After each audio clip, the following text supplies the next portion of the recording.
Қайрат Реал Мадрид ойынына екі бедет бар. Назарларыңызды аудар алдын ба, ендеше түсірілімді бастайық. Жаңа ғана Чемпиондар Лигасының жеребе тарту рәсімі аяқталды. Қайрат ұжымының барлық қарсыластары белгілі болды. Енді шыны керек, көбісі енді екі ойлы болып отқан шығар. Біреусі қуанып жатыр, өйткені мен деген білдей ұжымдар келуде. Және бір шетінен енді Қайрат ұжымына ешқандай да бір шанс жоқ деп ойлайтын шығар. Енді шанс бар ма жоқ па, оны сіздермен біраздан кейін талқылай жатармыз. Қазіргі уақытта Чемпиондар Лигасының жаңа форматы туралы сіздерге кішкене түсіндіре кетейін. Әр команда 8 ғана ойын өткізсе де, жалпы бәріне ортақ 36 командадан тұратын кесте болады. Былтырдан бастап УЕФА басшылығының шешімімен өздеріңіз білетіндей Чемпиондар Лигасының ойын форматы өзгерді. Бұрынғыдай топтық кезең жоқ. Топтық кезеңде 4 команда және әр қайсысымен 2 ойыннан, яғни жалпы алғанда 6 ойын болатын. Қазір 8 түрлі қарсыласпен 8 ойын ойнайтын болады. Барлық 36 команда бар, соңында ұпай нәтижесі бойынша іріктеледі. Алғашқы 8 команда тікелей 1/8 кезеңіне өтеді. 9 мен 24 орын арасындағы команда бар, 1/8 кезеңіне жолдама алу үшін жалпақ тілмен айтқанда стыковой матч өткізетін болады. 25 орын және одан да төмен тұрған команда бар. Былай айтқанда Европа лигасында ойнамай, жалпы Еврокубоктармен қош айтысады. Және ең бастысы Қайрат ұжымының қарсыластары кім? Және әр матчта негізі енді жеңіске жету мүмкіндігі қандай? Оны сіздермен бірге талқылап өтейік. Енді жалпы айтқанда жеребе тарту рәсімін барлықтарыңыз қараған шығарсыздар. 8 команданың барлығы белгілі болды. Оның ішінде әрине осы 8-діктің ішінде топ жарып отқан ол Мадридтік Реал. Енді барлықтарыңыздың реакцияларыңыз өте керемет болған шығар. Енді сіздердікі бұлай тұрсын. Тіпті мына қараңыздаршы, Қайрат ойыншыларының реакциясы қандай?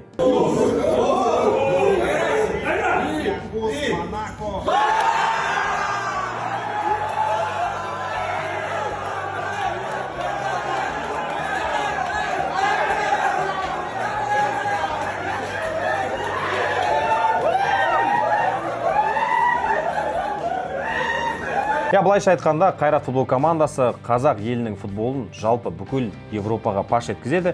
Және салыстырмалы түрде алғанда, осы көптеген саяси іс-шараларға қарағанда, осы Қайраттың Қазақстанға, Алматыға жасаған рекламасы өте жоғары деп айтсақ та болады. Қайрат өз алаңында Реал Мадридпен ойнайды деген кезде шыны керек, енді барлықтарыңыз қуанған шығарсыздар. Мен де қуандым. Неге? Себебі бұндай үлкен бір европалық ұжым Алматыда Қайратқа қарсы ойнайтын болады. Енді негізі былай айтқанда, шындықтың көзіне тура қарасақ, Қайратта Реал Мадридке қарсы ешқандай да бір мүмкіндік жоқ. Мүмкіндік болады қандай жағдайда? Егер Реал Мадрид Алматыға қосалқы құрамын жіберсе, немесе юниорлық ұжымын жіберсе, сол кезде енді әрине Қайратта мүмкіндік болады. Бірақ дегенмен де бұл қалай алып қарасаң да негізі осы барша алматылықтар үшін, барша қазақстандықтар үшін үлкен мереке. Тіпті енді бұл ойында осы көршілес мемлекеттегі бауырларымызды асыға күтетін шығар. Енді жалпы қазір нақты қай күні ойнайтын белгісіз, бірақ барлықтарыңыз енді осы Қайрат Реал Мадрид ойынына билеттер қашан сатылымға шығады деп күтудесіздер деп ойлаймын. Жарайды, Реал Мадридпен барлығы түсінікті. Енді келесі қарсыласы ол Лондондық Арсенал. Лондондық Арсенал былтыр Реал Мадридтің өзін Чемпиондар Лигасында тізе бүктірді. Енді биылғы маусымда бұл ұжым негізі Чемпиондар Лигасының финалына дейін баруды әрине көздейді, бағыттайды. Биыл өте бір керемет трансферлерде жасады. Спортингтан Джокерешті сатып алды. Енді жалпы осы Арсенал жайлы біздің шығарылымыз бар. Оны біздің арнамыздан көре аласыздар. Микель Артета қаншама жыл бойы бапкерлік етіп жүрген Арсенал міне қазіргі таңда білдей бір Европаның гранды десек те болады. Ойын Алматыда емес, Лондонда болатын болады. Әрине, енді шындықтың көзіне тура қарасақ, Қайрат командасынан ешқандай да бір жеңіс күтпейміз. Енді бұл деген біріншіден Қайрат үшін өте үлкен тәжірибе. Және әрине енді мүмкін де жеңіп кететін шығар, енді кім білсін.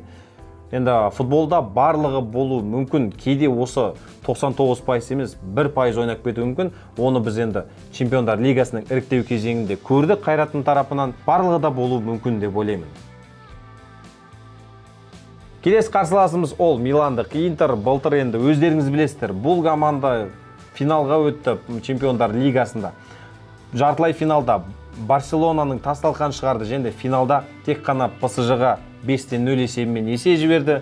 Енді негізі матч жайлы айтатын болсақ, Қайратта әрине мүмкіндік жоқ. Неге? Себебі енді сырт алаңның факторы бар, және Миландық Интер өте оңай соперник емес. Сол себептен де әрине Қайраттың ойыншыларынан жеңіс күтпейміз, бірақ дегенмен де бұл матчта Қайрат ойыншылары бізге керемет бір эмоция сыйлайды деп ойлаймын. Және бұл матч енді жалпы Қайраттың тарихында емес, Қазақстанның тарихында қаларлықтай бір ойын болады деп ойлаймын.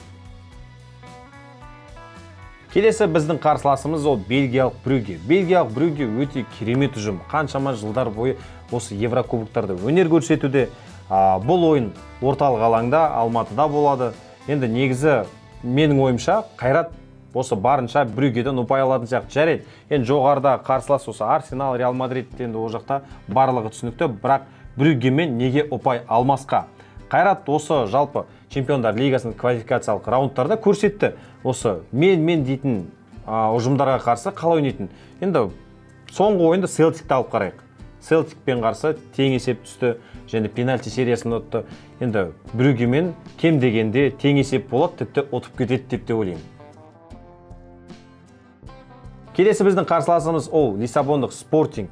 Бұл өте керемет команда, қаншама жылдар бойы тұрақты түрде Еврокубоктарда ойнап келеді. Және менің бұл матчқа деген тұжырымым Қайрат тең есеппен ойнайды.